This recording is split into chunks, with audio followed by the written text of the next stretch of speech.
Hello' গাইছ, আজি চাকনাভাৰ আন এটা এপিছ'ডলৈ আপোনালোকক স্বাগতম জনাইছোঁ। পোষ্টাৰখন দেখিয়ে গম পাইছে চাগে মই এতিয়া ফাষ্ট ফুডৰ দোকানৰ ওচৰত আছোঁ আৰু এই দোকানখনত পাব আপোনালোকে চাওমিন, চিংৰা, কাঁচা চানা, পানী পুৰি। বোলে আপোনালোকে ভাবিছে মই ইয়াত নাখাওঁ, ঘৰত খামগৈ, তেতিয়া আপোনালোকক ঘৰলৈও পেকিং কৰি দি পঠিয়াব পাৰিব। এনেকৈ ইয়াত ছিষ্টেম কৰা হৈছে।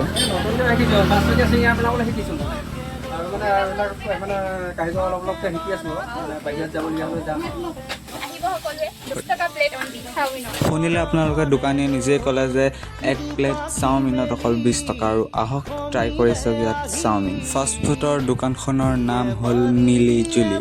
আহক সোনকালে আৰু দেৰি নকৰিব। কণ্টেক্ট নাম্বাৰটো মই দি দিছোঁ, যদি লাগে আপোনালোকে কণ্টেক্ট কৰিব পাৰে। গোলাঘাট বৰপথাৰ মেইন হাইৱেৰ ওচৰতে আপোনালোকে গোলাঘাটৰ পৰা আহিলে খেনচোৱা তিনিআলি পাৰ হৈ পিনি অকণমান আহিলে আপোনালোকে এই দোকানখন পাব। আজিলৈ ইমানেই।